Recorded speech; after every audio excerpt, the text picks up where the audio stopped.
بسم الله الرحمن الرحيم. الحمد لله رب العالمين، والصلاة والسلام على أشرف الأنبياء والمرسلين سيدنا ومولانا محمد وعلى آله وصحبه أجمعين. أما بعد. Alhamdulillah, wassalatu wassalam ala rasulillah. Notre conférence aujourd'hui s'intitule La Ruqya, enjeux et solutions. C'est moi qui ai choisi ce titre pour parler de la Ruqya d'une façon, ce que je vais dire dynamique, mais en tout cas pour parler des problèmes actuels, la situation actuelle de la Ruqya, des enjeux actuels et des solutions qu'on peut y trouver. Le premier enjeu de la Ruqya, c'est le fait de reconnaître que ça existe et que c'est utile et que ça a lieu d'être. Alors, il y a des savants qui nient ça, mais bon, en tout cas, au niveau du fiqh, au niveau du savant, la plupart des ulama disent que la sorcellerie existe et que vous allez passer sur YouTube, hein, je vous avertis. Donc, disent que ça existe et leur délit, bon, il y a beaucoup de délits, mais en tout cas, le délit le plus clair, c'est « Wa min sharri nafathati fil uqad ». Allah nous demande de demander sa protection contre le mal de celles qui souffrent dans les nœuds. Ça veut dire que les sorcières, les sorciers, quand ils récitent, ça crée du mal, ça va faire du mal dans la vie de la personne. Alors nous, développons ça en disant que les nœuds, ça va attacher la vie d'un homme pour qu'il ne gagne plus d'argent, ou ça va attacher le ventre d'une femme pour qu'elle ne fasse plus d'enfants, ça va attacher la tête d'un élève pour qu'il ne comprenne plus rien à l'école. C'est ça, un nafathat fi al-uqad, ça va attacher ta vie, comme on dit dans le langage courant, marbout, où ma vie est attachée, il n'y a rien qui marche. Ouais. Donc, c'est là. Et puis il y a des ulama qui nient et qui disent que non, tout ça c'est psychologique. Quelle que soit la chose qu'on peut dire, ils vont dire que c'est psychologique, il faut aller voir des psychiatres, etc. Bon, en tout cas, je n'essaye pas de convaincre ceux qui n'y croient pas, parce que nous avons suffisamment de patients qui cherchent à s'en sortir, et il y a beaucoup de musulmans qui vont chez les charlatans, qui vont perdre leur foi, qui vont faire du shirk, pour essayer de résoudre leurs problèmes. Donc, c'est le problème qu'on essaie de résoudre. Ceux qui n'y croient pas, en tout cas, on dit chez nous, il connaît la braise seulement celui qui a marché dessus. Donc, si ça t'a pas touché, si jamais tu es confronté à une situation où tu ne pourras que admettre que c'est des djinns, etc., là, tu seras forcé d'accepter. Le deuxième enjeu de la Ruqya, c'est l'efficacité. Et je vais dire directement que la Ruqya, si ça consiste uniquement à lire le Coran aux gens, ça ne peut pas guérir. On ne peut pas guérir comme ça. C'est ma conviction, c'est mon expérience. Ce n'est pas qu'une lecture, ce n'est pas que la lecture. Et pour ça, je vais vous parler un peu de l'historique de la Ruqya. Parce que la Ruqya existait avant l'islam. Donc, ça n'a rien à voir avec le Coran. On traitait toutes sortes de maladies. Bien sûr, la sorcellerie et les djinns, mais même d'autres maladies. Comme l'histoire des Sahaba qui ont soigné un chef de tribu qui était piqué par un scorpion. Donc, c'est un empoisonnement. Il n'y a pas de djinn dans cette affaire. Donc, ils soignent toutes sortes de choses. Alors, la Ruqya, c'est quoi? Et pourquoi alors c'est pas la médecine? Qu'est-ce qui distingue la Ruqya? Qu'est-ce qui sépare la Ruqya de la médecine? La Ruqya, ça veut dire soigner avec des paroles. C'est ça, la Ruqya. Maintenant, soigner quoi? Ça peut être n'importe quoi. Les paroles aussi, ça peut être n'importe quoi. Et pour ça, quand le prophète sallam est arrivé à Médine, voici le hadith le plus fondamental dans la Ruqya. Quand le prophète sallam est arrivé à Médine, les gens qui faisaient la Ruqya sont venus le voir et lui dire, voilà, avant l'islam, jusqu'à maintenant, on faisait la Ruqya. Maintenant, nous sommes musulmans. Est-ce qu'on peut continuer? Alors, pourquoi la question ne s'est pas posée à la Mecque? Pourquoi cette question s'est posée quand le prophète sallam est arrivé à Médine? Parce qu'à la Mecque, les musulmans étaient persécutés, on les torturait. Cette question, toutes les questions se sont posées à Médine. Est-ce que l'alcool c'est bien? Est-ce que si c'est bien? Est-ce que ça? Parce que c'est devenu une société musulmane et maintenant on va tout faire selon les règles de l'islam. C'est pour ça que, donc, quand le prophète sallam est arrivé à Médine, la question de la ruqya est venue. Et le prophète sallam a dit, i'ridu alayya ruqakum. Recitez-moi vos ruqya. Vous dites quoi? Maintenant, si dans la ruqya on utilise des plantes ou autre chose, tout ça, il n'y a pas quelque chose de haram dedans, sauf si c'est l'alcool ou la drogue. Mais sinon, toute la médecine par les plantes, c'est halal. Mais là où il y a le point d'interrogation, c'est dans les paroles. Vous dites quoi? La ba'sa bir-ruqa ma lam yakun biha shirk. Il n'y a pas de mal à le faire tant qu'il n'y a pas de shirk. Voilà. Maintenant, donc, le prophète a autorisé. Ils ont continué à faire, sauf s'il y a du shirk, puisqu'ils étaient idolâtres, ils adoraient les statues. Donc, ils pouvaient mettre dans leur truc les noms des statues, etc. Comme ils s'appelaient eux-mêmes, Abdul Uzza, Abdul, etc. pour les statues.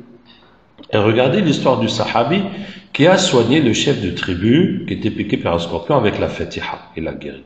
Et quand ils sont rentrés à Médine, le prophète sallallahu alayhi wa sallam lui a dit wa ma adraka annaha ruqya. Comment tu as su que la Fatiha est une ruqya? Comment tu as su que la Fatiha c'est des paroles qui guérissent? Il a dit shay'un ulqiya ilay aw shay'un ulhimtuhu. J'ai été inspiré comme ça, c'est venu dans ma tête. Donc le malade est là, je vais lire quoi, je vais dire quoi? Il dit, mais maintenant je suis musulman, Allah nous a donné le Coran, je vais lire le Coran, ça sera mieux que les choses qu'on utilise avant. Et c'est comme ça que c'est les Raqi eux-mêmes qui ont découvert que le Coran était mieux et pouvait guérir mieux que les paroles qu'ils utilisaient avant. Et comme ça, petit à petit, le Coran a remplacé les anciennes Ruqya. Mais il reste que le diagnostic et tout ce qui va autour, c'est seulement les paroles qu'on a remplacé par le Coran, mais toute l'analyse du sujet, c'est eux qui ont la connaissance de ce domaine. Quand Allah dit ils apprennent comment séparer l'homme de sa femme. Ok, il y a la sorcellerie qui sépare l'homme de sa femme, comment on la diagnostique, comment on la traite, etc. Ça, ce n'est pas expliqué. Ça, c'est les gens qui font la ruqya, qui par leur expérience, comme la médecine et comme toute autre expérience, qui développent cette connaissance. Ils savent que ça a été fait comme ça, il faut le soigner comme ça, etc. Et ça, c'est le symptôme de, etc., etc. Donc, c'est une science. Ce n'est pas juste lire le Coran aux malades. Donc, l'enjeu de l'efficacité. Lire le Coran aux patients, ça a très peu de résultats. Ça a très peu de résultats. Bien sûr, ça va brûler le djinn. Éventuellement, le djinn va parler. Mais quand le djinn est attaché à la sorcellerie, il partira pas.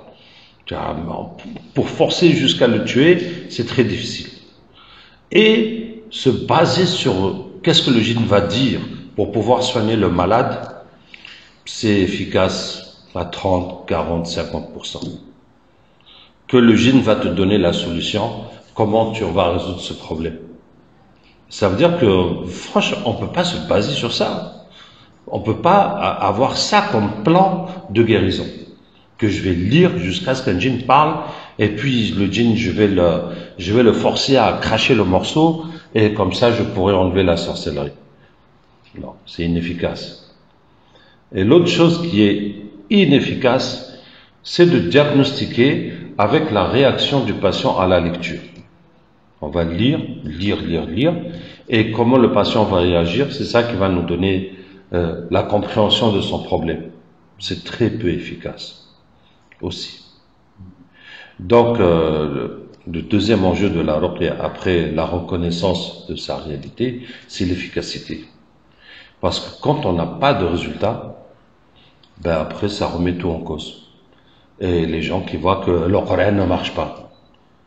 Alors que c'est pas le Coran n'a pas de problème. C'est qu'on n'a pas su utiliser le Coran pour résoudre le problème. En tout cas, ceux qui ont le Coran n'ont pas de solution. Donc il va aller ailleurs. Ou bien il va rester avec son problème, faire patienter, faire sabr. Et je vous le dis par expérience, les Raqi dans notre ensemble, on n'a pas un esprit scientifique pour échanger, pour débattre et pour chercher des solutions et pour avancer. Et ce cadre n'existe pas. Ce cadre n'existe pas. où on se rencontre, on pose les problèmes, les choses qu'on n'a pas pu résoudre, et puis on essaie comme ça d'évoluer.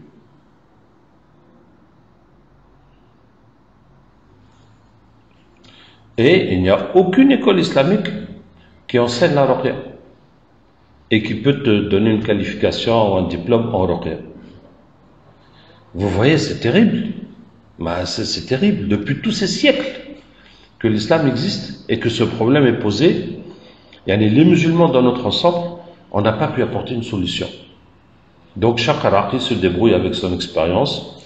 Il y en a qui ont écrit des livres, mais c'est tout. Ouais, c'est vraiment c'est agib. Et pourquoi on en est là alors que dans d'autres domaines on s'organise pour la zakat, pour l'ilm, pour le tahfidh du Coran, pour faire des mosquées, pour tout ça on s'organise. Et pourquoi pas pour la ruqya? Eh bien parce que les chéatines, ils font du très bon travail pour empêcher ça. Et je vais vous donner un petit exemple de ce que font les chéatines. On était en Afrique du Sud. En Afrique du Sud, il y a des centres de désintoxication des drogués qui appartiennent à des musulmans et qui sont faits par les musulmans pour les musulmans. Et ce centre, c'est un centre religieux où ils font les prières, ils ont un imam, ils font des durus, ils ont aussi du sport, une piscine, une salle de muscu, ils ont aussi des psychologues pour les accompagner. Et puis c'est dans la nature, c'est loin ils peuvent pas acheter de la drogue même s'ils veulent, même s'ils sont en manque, même s'ils ont de l'argent, il n'y a rien parce que c'est vraiment dans la nature, il n'y a même pas de transport. Et on est parti les voir et on a fait le captage. Bon, c'est pas le sujet tout de suite, mais en tout cas.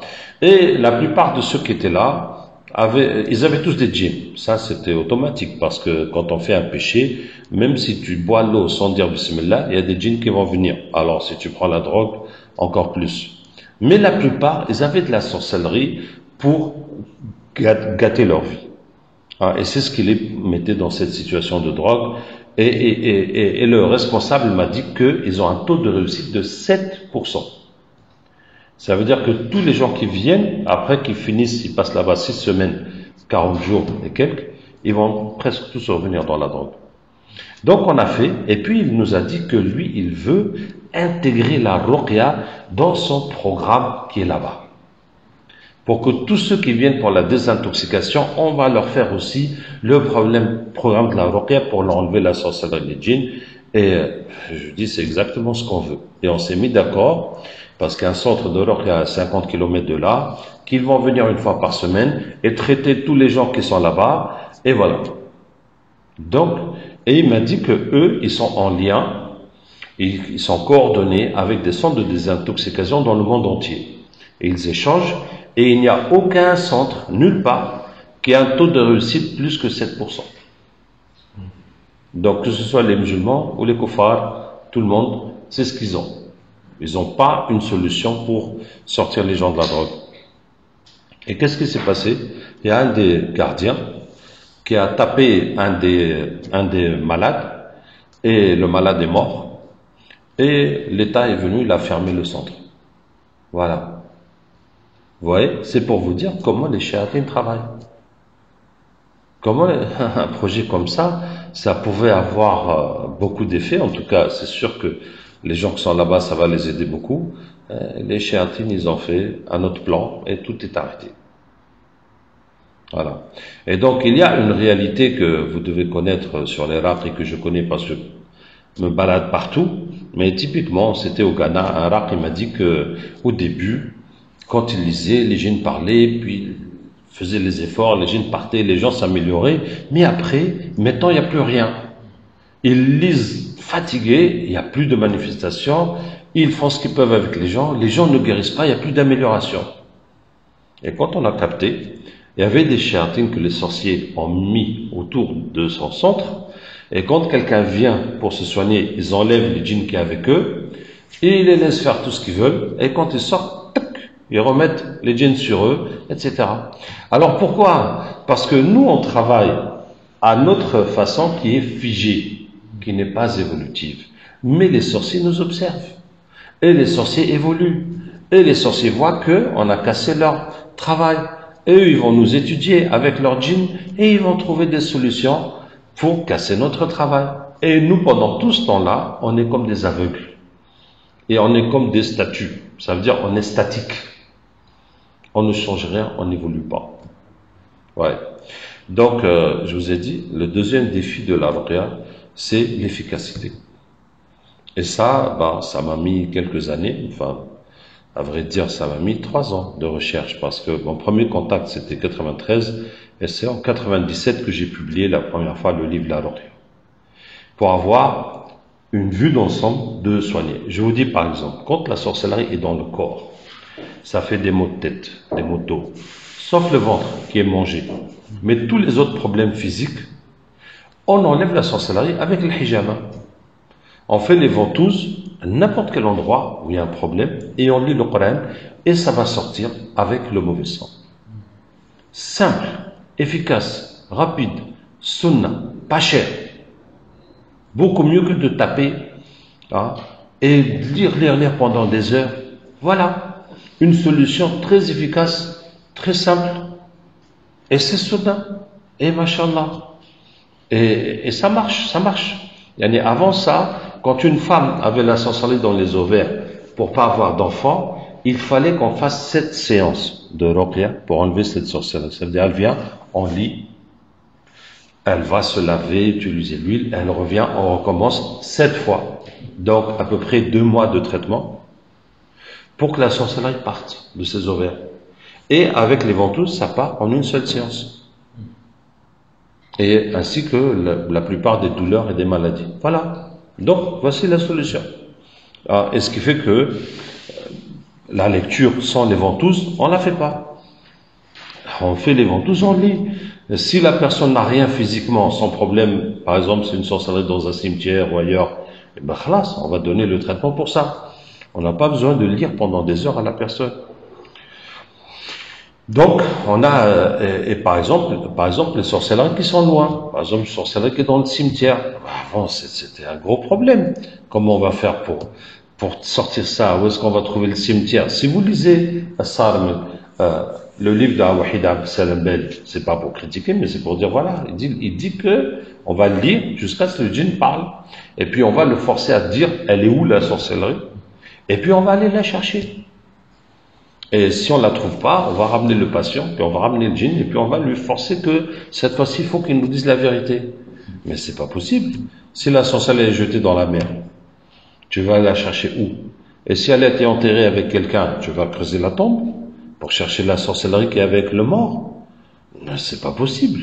Ça, si on habite dans un petit coin, dans un petit village, peut-être qu'on va trouver dans l'arbre, le puits ou quelque part. Mais la vie d'aujourd'hui, ce n'est plus possible. Ce n'est plus possible. Et donc, qu'est-ce qu'on fait? Pour la sorcellerie dans le cimetière, eh ben, on va la détecter par les symptômes. La personne sent la fatigue, n'a plus envie de vivre, ne sent plus de joie, et il pense à la mort, et il rêve de mort. Soit les vivants, il les voit morts, soit les morts, il les voit vivants, soit il voit n'importe quoi qui a un lien avec la mort. Donc, on prend le verset, est-ce que celui qui était mort et nous lui avons ressuscité et on lui a donné une lumière avec laquelle il marche parmi les gens, est-il égal à celui qui est dans les ténèbres et qui n'en sort jamais? Et on va ajouter ce verset dans l'eau, il va se laver avec, ça va partir, etc. Par exemple, la première fois que j'étais en Côte d'Ivoire, dans le cadre de la ruqya, on avait beaucoup de patients qui rêvaient de poissons. Certains voyaient des poissons vivants, des poissons morts, des poissons braisés, et grillés, des poissons séchés. Et on s'est demandé, mais c'est quoi? Et on a trouvé que les sorciers ont une technique, c'est qu'ils mettent la sorcellerie dans l'hameçon, ils mettent l'hameçon dans l'eau, et ils attendent qu'un poisson vienne le manger, et puis ils relâchent le poisson dans l'eau. Maintenant, le poisson est parti avec ta sorcellerie dans son ventre. Comment tu vas le trouver? Où tu vas le trouver? Et après ça, on est parti à l'île de la Réunion. Et à l'île de la Réunion, les gens rêvaient de requins. Ça veut dire que ton poisson, c'est un requin qu'elle a mangé. Maintenant, il faut chercher un requin. Voilà. Donc, qu'est-ce qu'on fait? On prend le verset, le poisson l'a avalé alors qu'il était blabam. Si ce n'était pas le tasbih qu'il avait fait, il serait resté dans son ventre jusqu'au jour dernier. et on ajoute ce verset dans l'eau, la personne va se laver avec et ça va partir. Ouais. Donc comme ça, on a développé 45 versets pour 45 différents types de sorcellerie et on les ajoute dans l'eau, la personne se lave avec. Donc, en tout cas, le deuxième enjeu de la ruqya, c'est l'efficacité. Essayer de trouver les solutions à chaque situation et la façon d'identifier et la façon de résoudre. Ouais. Maintenant, le troisième enjeu, après ça,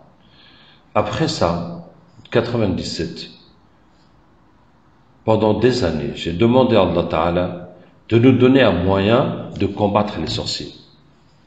Parce que on est dans une situation défensive. On se protège, on se soigne. On n'a pas quelque chose pour combattre les sorciers. Donc jusqu'à quand? Ça veut dire que ce soit le patient. Le patient se soigne.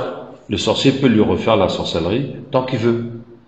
Tu sais même pas c'est qui, ou bien ils sont combien. Hein? Et jusqu'à quand? On va rester comme ça, dans une position uniquement défensive. Mais nous, les raqis, nous, on soigne les gens tous les jours.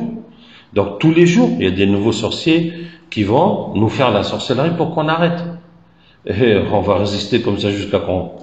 Jusqu'à quand? Tu vas te protéger et ta famille, parce que quand ils voient que toi, ils n'arrivent pas, ils cherchent le point faible de n'importe quel côté.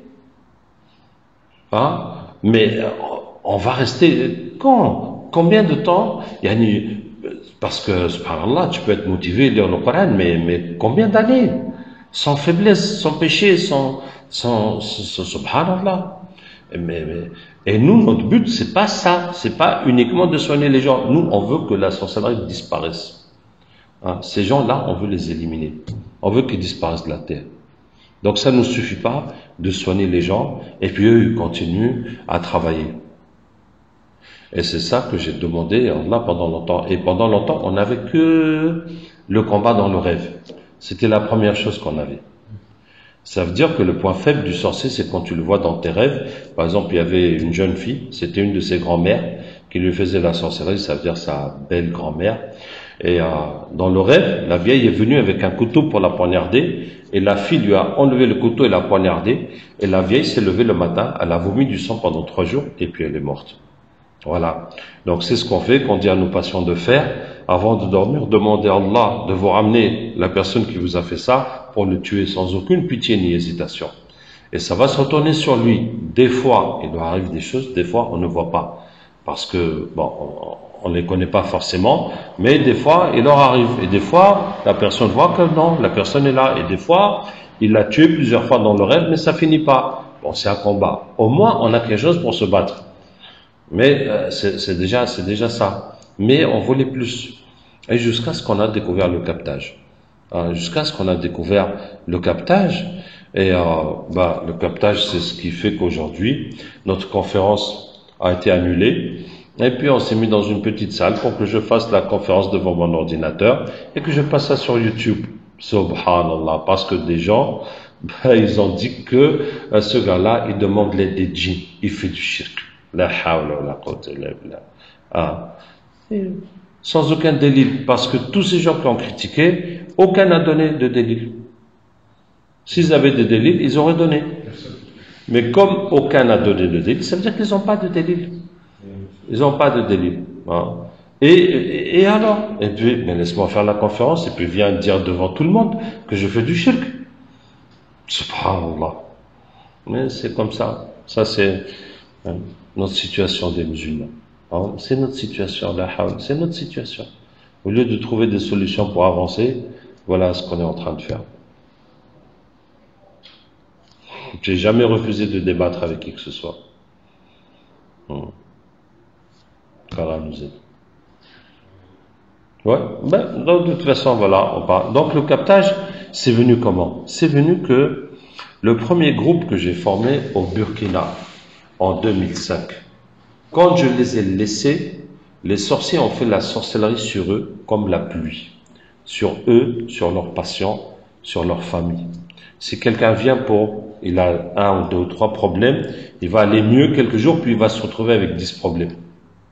Les sorciers leur faisaient pour que personne ne puisse guérir chez eux. Ils se sont retrouvés à passer tout leur temps à se soigner les uns les autres, tellement ils étaient attaqués. Et un parmi eux avait déjà des problèmes de djinn, et puis il lisait contre son propre djinn, jusqu'à ce que le djinn allait mourir, et il s'est enfui. Et le frère a été déçu, comment j'ai fait tout ce travail, maintenant il va partir, reprendre des forces, revenir, donc je ne vais jamais m'en sortir. Il a dit, Allah, ramène-le-moi pour que je puisse le terminer. Instantanément, le djinn est revenu chez lui et il a pu le finir, il a pu le tuer. Et à partir de là, le frère a remarqué, quand n'importe quel patient vient, il dit, Allah, amène-moi son djinn pour que je le maîtrise.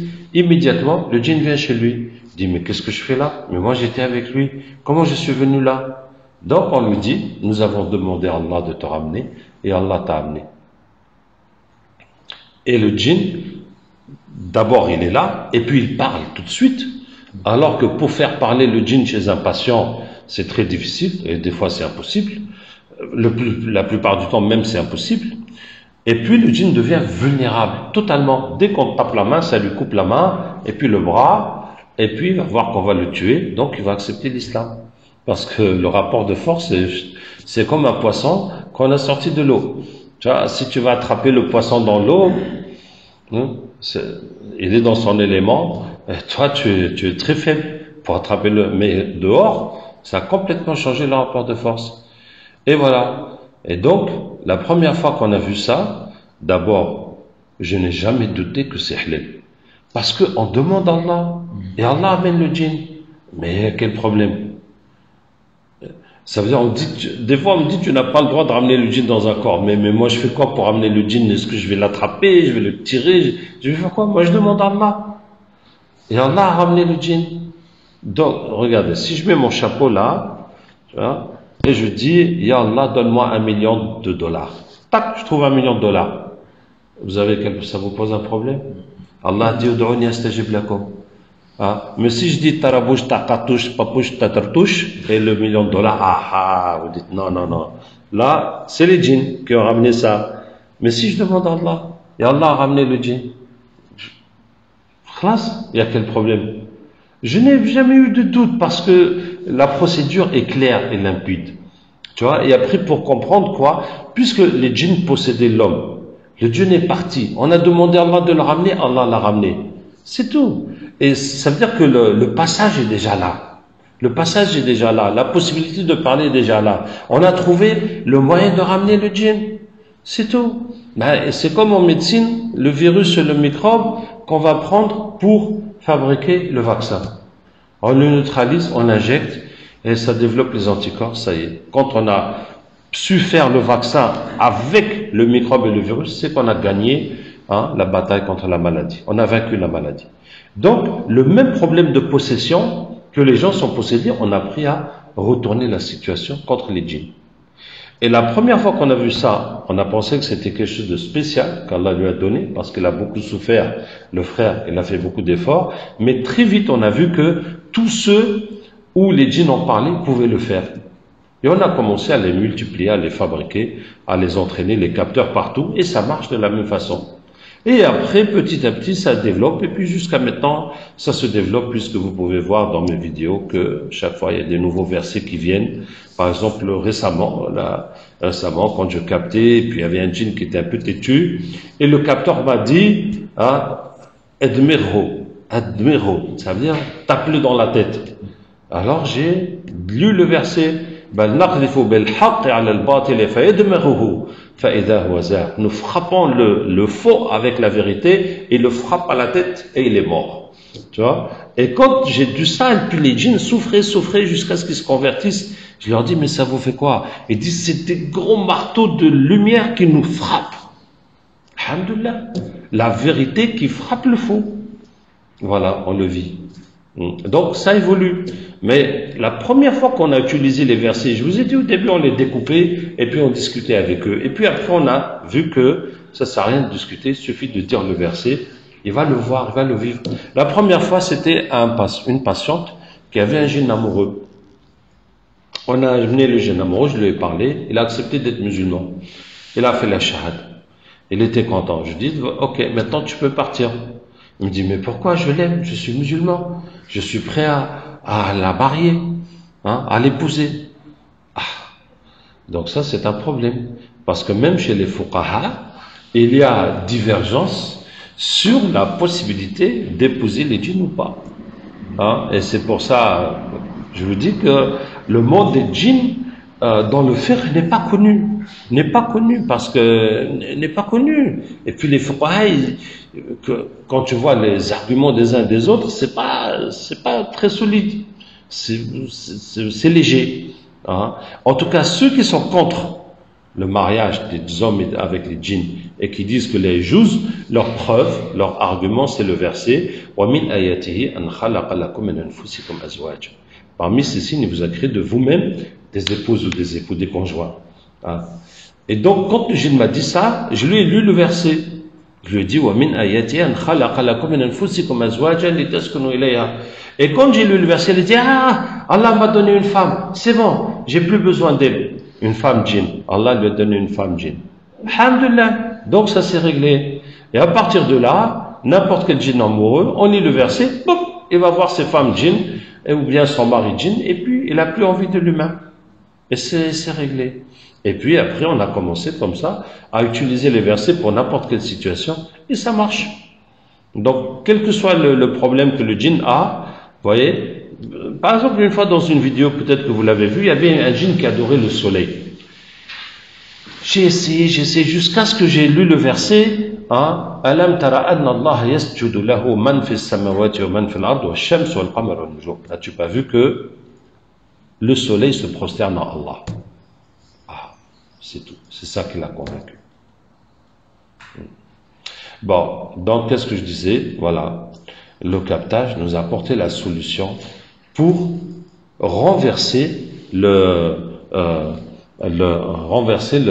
rapport de force entre nous et les sorciers. Oh. Alhamdulillah. Alhamdulillah. Ça nous a permis de renverser le rapport de force entre nous et les sorciers. Donc, quand on capte pour le patient, les djinns qui est avec lui, qui est dans sa maison, qui est dans sa famille, et chez tous les sorciers qui ont envoyé ces djinns, et on les renvoie les combattre. Voilà. Donc, plus on fait, plus les sorciers vont s'affaiblir. Et nous, alhamdoulilah, nous aussi, quand on est dans le centre de Ruqya, quand on fait tous ces djinns qui nous attaquent tous les jours, on les convertit, on les renvoie combattre les sorciers, etc. Et le captage, ça nous a ouvert une nouvelle dimension dans la Ruqya, qui est d'attaquer les sorciers et les shirks, etc.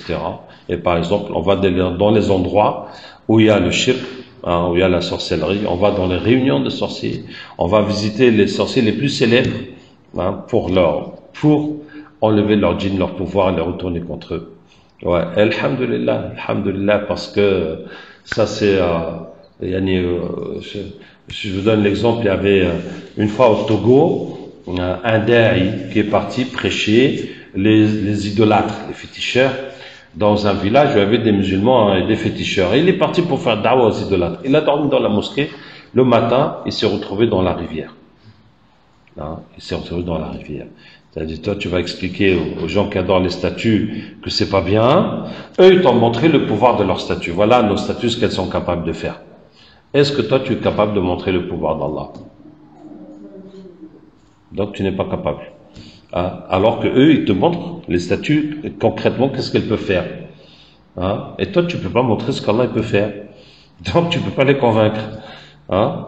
Donc, alhamdulillah, avec ça, on va chez les sorciers, puis on leur montre ce qu'on peut faire.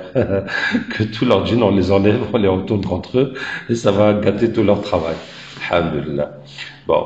Donc, en tout cas, les enjeux maintenant, mes frères, parce que, en vérité, bon, alhamdulillah pour les bienfaits qu'Allah nous a donnés, mais la vérité, c'est que nous sommes en train de perdre la bataille contre la sorcellerie et contre le mal.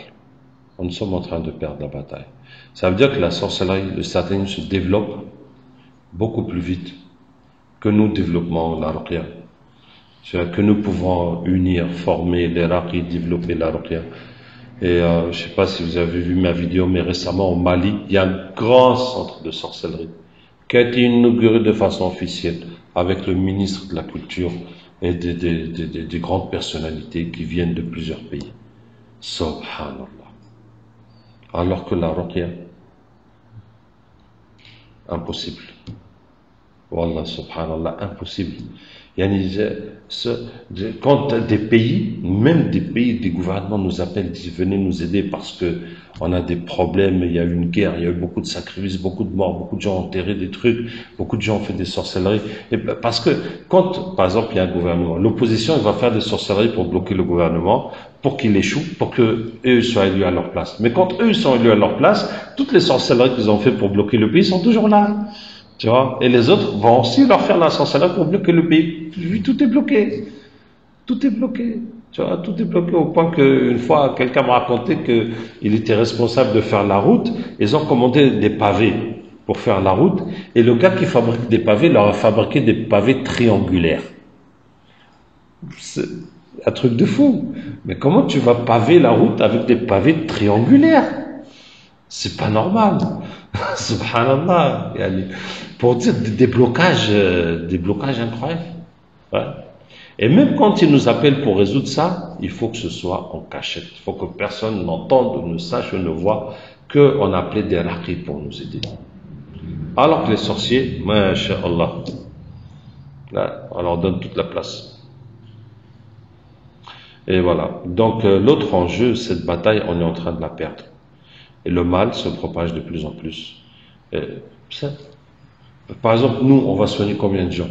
Mais les sorciers sont beaucoup plus nombreux que nous. Et ils continuent à ensorceler les gens. Et puis ça se développe, ça se développe. Ah, le satanisme. Par exemple, les gens font la sorcellerie de plus en plus pour avoir les postes, pour avoir les élections, etc. Mais une fois qu'ils ont eu, qu'est-ce qui se passe? Qu'est-ce qui va se passer? C'est que tous les gens propres, ils vont les exclure. Ils vont les exclure du gouvernement, des responsabilités, de tout. Ça veut dire jusqu'à ce qu'ils ne soient que entre eux pour gouverner. Ah, c'est ce qui est en train de se passer un peu partout. Et c'est pour ça que je peux pas dire que les portes se ferment, mais vraiment l'étau se resserre autour des musulmans partout. En tout cas, vous savez, ce que je dis toujours, c'est que nous allons vers la période de Dajjal, et Allah a donné Sourate Al-Kahf, qui est la protection contre Dajjal. Et l'histoire des jeunes, ces jeunes sont un groupe d'adolescents, de jeunes qui ont cru dans un pays, dans une ville mécréante. Et ils ont dit, s'ils nous découvrent, ils vont nous tuer ou nous remettre dans leur voie. Vous voyez à quel point la pression, nous n'en sommes pas là. Nous n'en sommes pas là. On ne nous a pas encore dit quitte l'islam, on te tue. On n'est pas encore là. Voilà. Mais même si on a de plus en plus de pression, mais ces groupes-là, Allah les a sauvés. Allah les a sauvés. Et c'est comme ça que ceux qui tiennent Allah seront sauvés dans le Dajjal. Même si tout le monde est contre nous et qu'on nous dit tu quittes l'islam, on te tue, Allah a donné Sourate Al-Kahf pour ça. Allah nous sauvera. Hein? Donc, mais la plupart des musulmans ne sont pas sauvés. Parce que tous ceux qui sont dans le shirk, par exemple la sorcellerie, les gens qu'on soigne qui ont la sorcellerie, c'est qui leur a fait? C'est des musulmans. Et la plupart du temps, c'est des gens dans leur famille. Ouais, et c'est dans des pays musulmans qu'il y a des gens qui font la sorcellerie. Et beaucoup font la sorcellerie au nom de l'islam. Ils disent que c'est le Coran qu'ils utilisent, etc. Alors que, vous voyez, donc tous ces gens-là qui sont déjà dans le satanisme, automatiquement vont suivre Dajjal. Et les gens qui sont dans les péchés aussi. Bon, en tout cas, voici les enjeux. Mais nous, ça veut dire que, vous voyez, maintenant, la ruqya, tout le monde peut la prendre et la pratiquer. Ces solutions que je vous dis, les ventouses, etc., les versets, tout le monde peut la prendre et le pratiquer. Il n'y a pas, la seule condition est de pouvoir lire le Coran. Et le captage aussi. Maintenant, si vous apprenez n'importe où dans le monde à faire la ruqya avec les ventouses, etc., vous soignez les gens. Parmi eux, il y en a où les djinns vont se manifester et vous allez travailler pour en faire des capteurs. Et là, vous avez le capteur. Et là, vous pouvez combattre tout le shirk et toute la sorcellerie en ramenant les djinns et les convertissant. Voilà. Et ça va changer les situations. Alhamdoulilah, j'ai une petite bonne nouvelle parce que, alhamdoulilah, on a quand même des victoires. Est-ce que vous avez vu la vidéo que j'ai publiée récemment, les 124 Mehdi? Hein, c'est une dame qui m'écrit que son mari est rentré dans une secte et ils ont un Mehdi qui leur demande de vendre tous leurs biens pour lui donner et puis de venir habiter avec eux. Puis il dit des choses très bizarres sur la religion. Et donc on a capté les jeunes, et ils ont dit qu'ils font les Mehdi partout, hein, pour créer la zizanie et l'égarement chez les musulmans. On dit pour préparer des gels, il faut beaucoup de ça. Et je dis, vous en avez combien? Ils ont dit 124. C'est pour ça que j'ai appelé la vidéo les 124 Mehdi. Actuellement, après, il y en a qui meurent, il y en a des nouveaux. Ça, ce n'est pas fixe, hein. Et puis la dame m'a écrit, elle m'a dit, le jour où j'ai publié la vidéo, la veille, son mari s'est levé le matin, et elle a dit, tout ça c'est n'importe quoi, et il a laissé tomber. Alhamdulillah. Voilà. Donc, quand on convertit ces djinns, eh ben, ceux qui étaient là pour égarer les gens, au contraire, ils vont tout faire pour les guider, pour leur faire du waswas positif et pour combattre les gens qui utilisent la sorcellerie. Donc, subhanallah, l'outil, on l'a. Et je vous dis, n'importe où dans le monde, apprenez, faites la ruqya, soignez les gens vous-même autour de vous. À force de soigner, vous aurez des capteurs. Et voilà, on a l'outil pour combattre. Parce que, subhanallah, tous ceux qui travaillent pour le mal, pas tous, mais beaucoup de gens qui travaillent pour le mal ont compris comment utiliser les djinns pour accéder, hein, pour réussir. Hein. Et vraiment, les djinns musulmans sont très faibles parce que ils ne reçoivent pas de soutien. Et c'est comme ça, le monde des djinns dépend des humains, mais nous, on ne le sent pas, mais les kuffars le savent parce que tous les sacrifices qu'ils font pour les djinns, les rituels, ça renforce tous ces shéatines, hein. Et ces shéatines, ils vont attaquer les musulmans, et voilà, et maintenant on se retrouve, par exemple, cette affaire d'homosexualité qui nous est presque imposée, hein, et puis de changement de sexe, et beaucoup de choses qu'on voit pas, mais c'est parce que, ça y est, ils dominent tout. Ils ont tout dans leurs mains. Le mal se propage, le mal gagne du terrain. Qu'Allah nous aide. Voilà. Alors, est-ce qu'il y a des questions sur le sujet avant de laisser les questions sur d'autres sujets? Oui. Est-ce qu'il y a un risque à capter avec un capteur? Il n'y a pas de risque. Et vous voyez dans mes vidéos qu'il y a des fois de la bagarre, etc. Mais je vous dis qu'il n'y a pas de risque. Parce que le captage est un dua. On demande à Allah de ramener les djinns de cette personne ou de cette situation. Si Allah sait que ça va mal se passer, qu'il va tuer, qu'il va casser, qu'il y aura quelque chose de grave, la police va venir, Allah ne va pas laisser faire. Vous voyez? Une fois, j'ai eu quelqu'un qui est venu, c'était au Bénin, il a dit dans leur village, les sorciers envoient les djinns posséder les enfants d'une école. Les enfants étaient possédés et les parents ont pris les enfants chez les sorciers pour les soigner.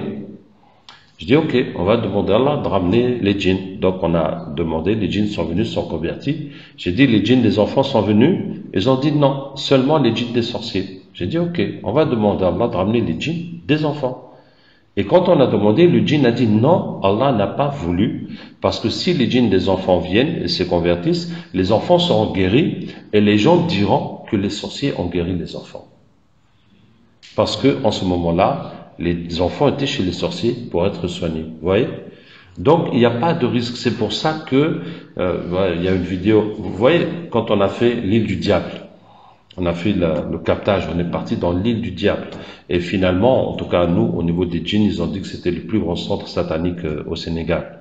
On a capté, il y avait la bagarre, il fallait 5 frères pour tenir le capteur, parce que, machallah, il était costaud. Et après, j'ai fait les captages, les 124 Mehdi, j'ai fait avec lui sur le toit de ma maison, au 2e étage. Donc, j'étais un peu tombé du toit, et puis j'étais tout seul avec lui, tu vois. Donc, physiquement, c'était très difficile de le maintenir. Mais, alhamdoulilah, j'ai pas peur, parce que Allah ne va pas faire que ça va mal se passer. Hein, donc, il n'y a pas de risque. Et les épreuves d'Allah tabaraka wa ta'ala, parce qu'il faut des épreuves dans le travail islamique, ça c'est obligé, on peut pas travailler, l'islam va se développer comme ça, sans se fatiguer, non, il faut des épreuves, mais le plus que Allah nous éprouve, c'est la peur. وَلَنَبْلُوَنَّكُمْ بِشَيْءٍ مِنَ الْخَوْفِ On va vous éprouver avec un peu de peur, de faim et de diminution des biens et des enfants, etc. Donc la plupart du temps, c'est des peurs. Et puis, alhamdoulilah, c'est rien passé. Donc, c'est comme ça. Le capteur est quelqu'un, d'abord, qui était patient, qui faisait des crises, et les djinns parlaient dans sa bouche. Ensuite, on va le traiter jusqu'à convertir les djinns, et puis l'entraîner à capter les djinns. C'est ça l'aptitude du capteur. C'est qu'au départ, il était possédé. C'est cette aptitude qui fait qu'après, il va pouvoir capter. Après, les péchés, ça lui permet de capter. Après, dans la ruqya, comme on est attaqué par les sorciers, ça, si on fait des péchés, on peut pas se protéger. Parce que les protections, par exemple, quand on sort de la maison, le prophète ça me dit, on dit Bismillah, tawakkaltu ala Allah, wa la hawla wa la quwwata illa billah, les anges te protègent et le shaitan s'éloigne de toi. Mais si tu sors de la maison, tu commences à regarder les femmes, les anges vont te laisser et le shaitan va revenir avec toi. Pareil, si c'est une femme qui n'est pas habillée correctement. Vous voyez, ça veut dire que les péchés annulent les protections. Donc, si quelqu'un fait des péchés, même s'il dit les protections, ça vaut rien. Et donc, les chatines, les djinns vont l'attaquer, puis il sera foutu. Mais ça n'empêche que le captage marche. Par exemple, un patient qui vient, si les djinns se convertissent, il peut capter pour lui, pour sa famille. Déjà, au moins, régler son problème. Avant même de commencer à capter pour les gens. Parce que quand on fait la ruqya pour soi-même ou sa famille, ou le captage pour soi-même ou sa famille, il n'y a pas de risque. Parce que le problème, on est déjà dedans. On essaie de régler le problème dans lequel on est. Quand tu vas soigner les autres, là, les problèmes des autres vont t'attaquer. Donc, on rentre dans les risques et tu as besoin de te protéger. Mais pour te soigner toi-même, même si tu fais des péchés, tu n'es pas parfait, mais tu n'as qu'à le faire, toi-même, ta femme, tes enfants, parce que vous êtes dans le problème, il faut te battre comme tu peux. Mais avant d'aller soigner les autres, ça, il faut que tu aies la droiture dans ta vie. Quand on utilise la hijama pour enlever la sorcellerie chez les gens, il n'y a pas la hijama sèche. Pour nous, la hijama sèche n'a pas d'effet sur la sorcellerie des djinns. Quand la sorcellerie est dans le corps, on enlève avec les ventouses. La sorcellerie, je vous dis, qui est loin, dans la tombe, dans les poissons, dans le fleuve, avec les cheveux, c'est des versets qu'on rajoute dans l'eau et puis on va se laver avec. La sorcellerie mangée, nous, on enlève avec le sana. Donc le sana, c'est une plante médicale qui est sunna. Et tu vois, avec l'eau coranisée, ça va purger le ventre. Pour moi, c'est plus simple que de faire vomir la personne et c'est plus efficace. Parce que quand on mange la sorcellerie, ça peut se mettre n'importe où depuis l'entrée jusqu'à la sortie. Tu vois, maintenant tu peux vomir ce qui est dans l'estomac, mais ce qui est dans les intestins, qui est déjà presque à la sortie. Mais comment tu peux vomir ça? J'ai jamais vu quelqu'un vomir ce qui doit sortir. Tu vois? Alors que la sorcellerie peut être jusqu'à la sortie. Et donc le sana, ça nettoie tout, depuis l'entrée jusqu'à la sortie. Et puis c'est plus simple que de faire boire à la personne des litres d'eau et d'huile et de la faire vomir. Donc c'est comme ça qu'on a enlevé la sorcellerie. En fait, c'est pas compliqué. Une fois qu'on a compris le système, hop, on pose les questions. Parce que le diagnostic, c'est avec les questions. Tu as quel problème? Tu sens quoi? Est-ce que tu as mal ici, là-bas? Et on fait les ventouses, la lecture, 20 minutes, parce que avec les ventouses, ça doit pas être trop long non plus. Et on donne à la personne le traitement, il va faire chez lui. Quand il a fait les 12 jours, il revient. On voit où est son état. C'est 12 jours, ouais. Ben, c'est les symptômes, parce que quand la sorcellerie est partie, tous les symptômes ont disparu. Si les symptômes sont revenus, c'est qu'il y a eu un renouvellement. Bon, le captage aussi, il va dire qu'est-ce qui s'est passé. Ah non, parce que je te dis, depuis 97 jusqu'à 2007, on soignait sans le captage et ça marchait. Mais dans les cas où le captage est indispensable, c'est quand il y a trop de djinns. Par exemple, dans les cas de folie ou les cas de beaucoup de renouvellement. Et il faut absolument dégager les djinns pour qu'on puisse avancer chez la personne. Sinon, pour la plupart des gens, même sans captage, la personne va guérir. Le captage va quand même donner un éclairement, c'est que voilà, il y a 4 sorcelleries, 2 personnes t'en fait. Bon, voilà, tu es fixé sur ton problème. Est-ce qu'on est fixé? Captage, on attrape les djinns mécréants qui sont mauvais avec toi pour te faire du mal. Et quand ils deviennent musulmans, là ils disent qu'est-ce que tu avais. Mais on n'appelle pas des djinns musulmans dans le captage. Les djinns parlent qu'un musulman ou même pas musulman, ce qu'il dit n'est pas la vérité, ce qu'il dit c'est un témoignage, c'est son point de vue, c'est comme ça il voit les choses. Par exemple, un djinn va dire tu as 3 sorcelleries, parce que lui il voit 3 sorcelleries, mais il peut y en avoir d'autres que lui ne voit pas.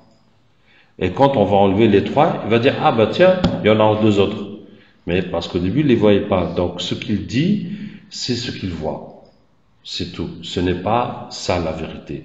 Et puis les kofars. Maintenant, quand un djinn est kofar, vous voyez que des fois, quand je fais les captages, le djinn vient, avant même qu'il soit musulman, je lui pose des questions, et puis il répond spontanément. Tu vois, il répond spontanément, il explique, et c'est rare qu'il ment. Tu vois, même quand tu lui dis un truc, il veut pas répondre, il dit non, je réponds pas. Ça, je dis pas, c'est un secret. Alors que nous, par exemple, si tu me dis, il y a quoi dans cette bouteille, et si c'est un poison, je vais te dire, non, ça c'est un secret, je vais pas te dire. Je vais te dire, non, non, mais c'est que de l'eau, c'est du jus. Et je dis comme ça, je vais pas te dire, ah non, non, ça, il faut boire. Mais c'est un secret, je te dis pas ce qu'il y a dedans. Ah non, c'est grillé qu'il est en train de cacher quelque chose. Ouais. Donc les djinns n'ont même pas cette intelligence spontanée d'inventer des mensonges. Il va dire, non, je dis pas. Bon, mais il faut savoir interpréter ce qu'ils disent. Par exemple, vous voyez la question, est-ce que la Terre elle est plate ou ronde? Il y a des djinns qui disent qu'elle est plate, il y a des djinns qui disent qu'elle est ronde, ça dépend. Lui, comment il voit? Lui, il va pas forcément sortir de l'espace pour aller prendre une image en 3D. Il dit ce qu'il voit. Il voit qu'elle est plate, il dit qu'elle est plate. Il voit qu'elle est ronde, il dit qu'elle est ronde. Et donc, ça devait être indirect sur YouTube, mais ça a été enregistré parce que il y avait un problème technique pour le direct, mais ça viendra, quand ça viendra, Inch'Allah. Salam alaikum.